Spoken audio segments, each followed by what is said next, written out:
The World Economic Forum is unique. There is no other multi-stakeholder organization like the Forum. This is the organization I know where you have over 400 highly intelligent, highly educated people thinking about the world, about global issues, about risks.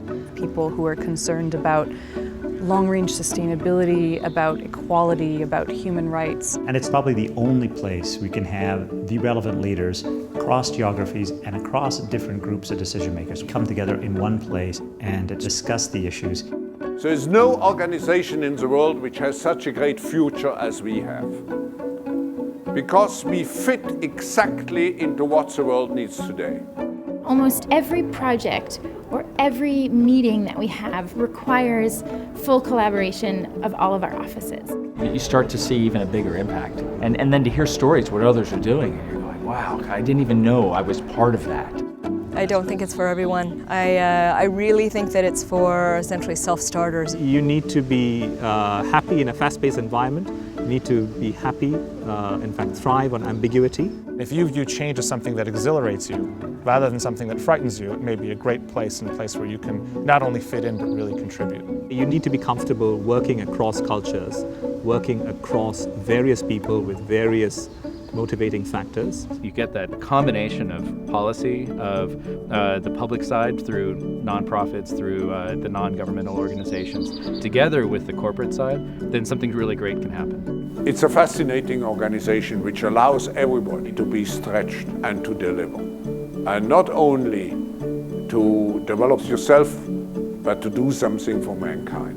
We need people with brains. We need people who have strong passion for what we do. We need people with heart who actually are compassionate with what's going on in the world.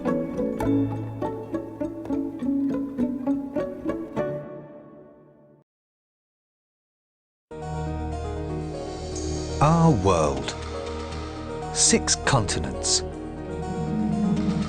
195 countries. 10,000 religions. 250,000 cities. 6.8 billion people.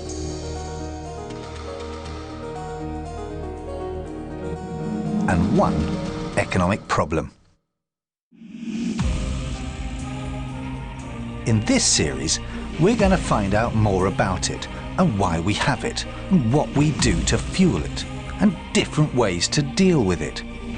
We'll be interrogating you, your family and your friends, workers, business people, corporate giants, foreign nationals, multinationals, a few murky figures from history and even governments. All with the same economic problem.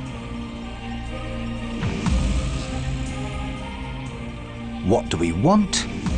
What do we need? And how are we going to get it?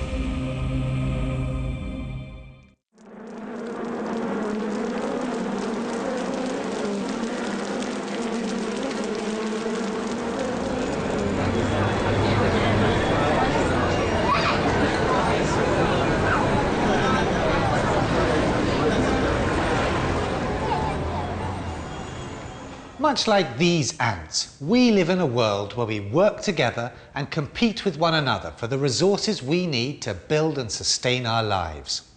We enjoy good fortune and bad, wars, natural disasters, as we try to live and support our families. Now, understanding this basic idea that there are limited resources for which we're all competing to make a life is the first step to understanding how our economy works. This is Lyndon, Evie and Kate. Every day, like most of us, they have to make choices about how to utilise the resources they have at their disposal to live as best they can. Each of them, consciously and unconsciously, is constantly having to make economic decisions about what to buy, what to consume, and importantly, what to resist buying.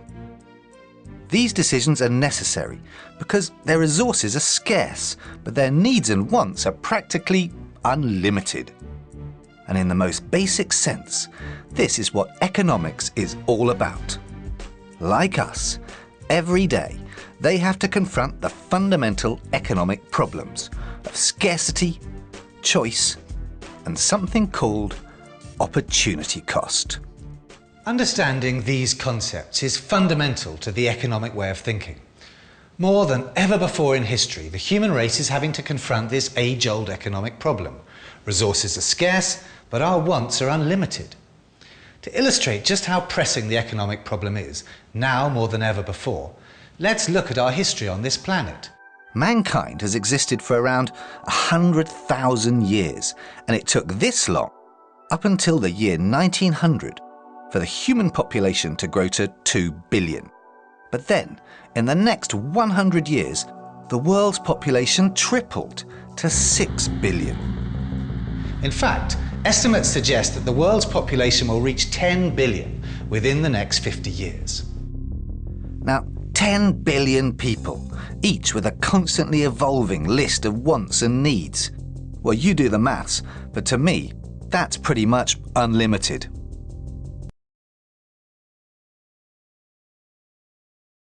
Great. So the best-selling textbook, economics textbook in the country is by N. Gregory Mankiw, based on these 10 principles of economics. And here they are. I'm not going to read them for you. Just take my word for it that you need a PhD in economics to understand these. Fortunately, I have one, and I have taken it upon myself to translate these principles for the uninitiated. Let's begin by separating them into the first 7 principles, which are microeconomics, and the last 3, which are macroeconomics. The difference, of course, being that microeconomists are people who are wrong about specific things, and macroeconomists are wrong about things in general. The macroeconomic principles all have the exact same translation, namely blah, blah, blah. As proof, I should only remind you that macroeconomists have successfully predicted 9 out of the last 5 recessions.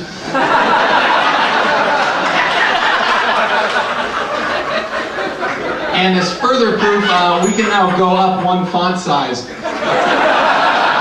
As Einstein said, everything should be as simple as possible, if not simpler. Okay, back to microeconomics. The first one, people face trade-offs. Translation, choices are bad. Right, so this is a simple syllogism. Trade-offs are bad. Every time you have a choice, you have a trade-off. Therefore, choices are bad. If you don't understand that, look at principle 2. The cost of something is what you give up to get it. Translation, choices are really bad. Let me just give you a simple example of this. Let's say someone offers you a Snickers bar. You value it $1. Right? So your economic profit in this case is the Snickers bar minus the cost of what you give up to get it, which is nothing. Your economic profit is $1. Now, somebody offers you a choice between a Snickers bar, which you value at $1, and some M&Ms, which you value at 70 cents. Now your economic profit is the $1 minus the 70 cents, only 30 cents. You begin to see why choices are bad. The worst possible situation, in fact, would be someone offering you a choice between a Snickers bar and an identical Snickers bar. Now, people who are not trained in economics might think that that's no different from being offered 1 Snickers bar, but that sort of sloppy thinking will never get you a tenure-track position. Great, let's simplify this. So choices are bad, really bad. If you don't understand why choices are bad, you're probably stupid. Next principle, rational people think at the margin. Translation, people are stupid. Now, it is immediately obvious to the most casual observer with the meanest intelligence that people do not think at the margin. Nobody goes to a grocery store and says, I'm going to buy an orange, I'm going to buy another orange, I'm going to buy another orange. But if people don't think at the margin, and if, as Mankiw says, rational people do think at the margin, we are led to a most unhappy conclusion. People are not rational. People, in other words, are stupid. But don't fear for the fate of humanity yet. Take a look at the next principle. People respond to incentives. Now, the dictionary says that incentive is a noun that means something that influences to action, synonym motive. So what Mankiw is saying here is that people are motivated by motives, or that they are influenced to action by things that influence them to action. Now, you may think this is a bit like saying that tautologies are tautological, right?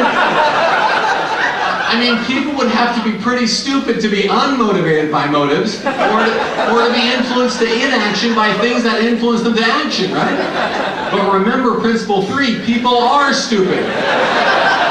Hence the need for principle 4 to convince us that people aren't that stupid. Great, so simplifying again, let's move on to free trade, our favorite topic. Principle 5, trade can make everyone better off. Translation, trade can make everyone worse off. I have a proof that will blow your mind of this fact. Here we go. Compare the following two statements. One is trade can make everyone better off. The other is trade will make everyone better off. If you had to choose between those, it's no contest, right? Claim number 2 is better. But Mankiw uses claim number 1. And there's only one explanation. Claim number 2 has to be wrong. In other words, trade can make some people worse off, and it's just a hop, skip, and a jump from there to trade can make everyone worse off. Some people apparently didn't like this deconstructive proof or destructive proof. They wanted a constructive proof, so I added this footnote. There are the details. Now notice the final two here, governments are stupid, governments aren't that stupid, follow immediately from principle 5 in its translation. If trade can make everyone better off, what the heck do we need government for? But if trade can make everyone worse off, we better have a government around to stop people from trading. Here are the principles of economics translated, and there's my website, standupeconomist.com. Thank you for your time.